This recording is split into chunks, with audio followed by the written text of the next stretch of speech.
Hi guys, good morning. So nahuman na jud ang akong 5 night shift. So karon pa ako nakauli mga 7:30. Ang naman ko 7:30.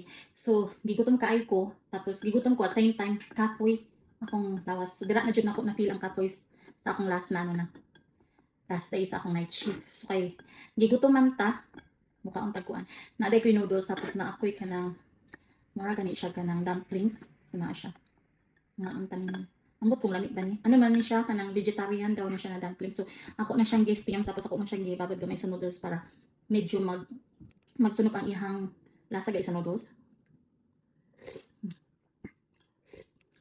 Ano ko siya? Umang sabaw. Tapos naatay ito suluanan there. As you can see.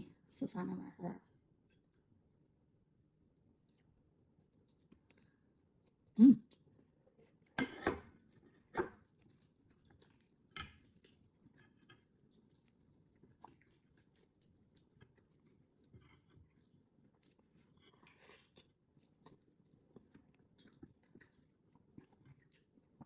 Siya.